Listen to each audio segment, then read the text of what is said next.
my life for about 20 years now. It's a long time. Why did you decide to do it? Because you were already running lots of busy classes in the community. You're in kind of North Yorkshire, and you got a really successful business. So why did you decide to come on board? I'd had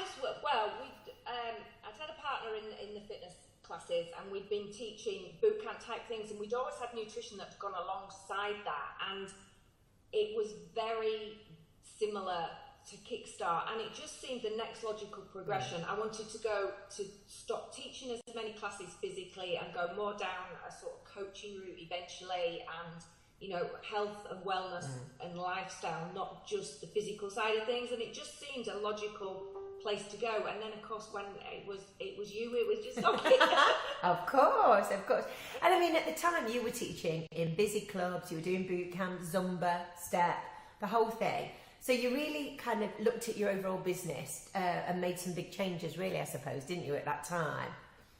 Yeah, I really cut down the number of classes I was teaching. I gave up teaching in clubs, which was a big wrench, because that's where you get the people usually that can do the choreography and things like that. And that's what I loved originally, was all the choreographed type freestyle and that, and step. And I don't teach step anymore, and I really, really miss that. But it's a totally different vibe in the community, and people, it's difficult to explain. They see you as a different sort of person. They do see you more as an expert, and they listen to you more, and they want your help and advice. It is a totally different vibe in the community. It definitely is.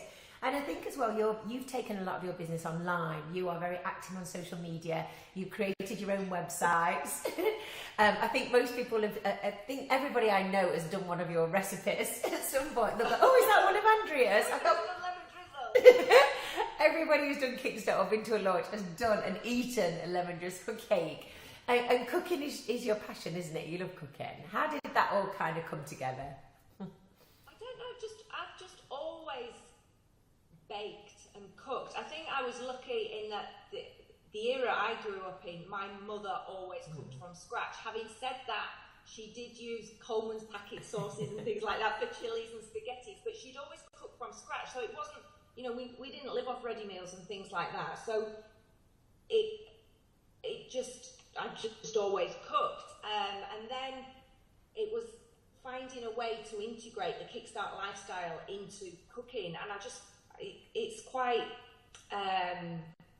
exciting to take a normal recipe that people love and say, oh, I can't give up such and such, and just tweak it just with a few things. And people don't realise how simple it is, or how quick it is to actually make food from scratch. And then there's that nurturing side of me, I suppose, that when you give this is more with cakes, I suppose, meals. When you give somebody a slice of cake and their eyes just light up, and then when you say, actually, it's gluten, dairy, and sugar-free, and they're like, what, really? And it's that mothering side of me, I think, that I really love. I love people's faces when you cooked for them, and they enjoy it. And then we do enjoy it. We do love your recipes. Now, as well, you not only are running your Kickstart business and your classes, you've got 2 children, and your husband has a business, you also work for your business. So, and you have a whole, well, I don't know exactly how many animals you have, but we always see you on Facebook walking dogs, riding horses, picking eggs up from underneath chickens. So how do you fit it all in? How do you make it all work in your lifestyle?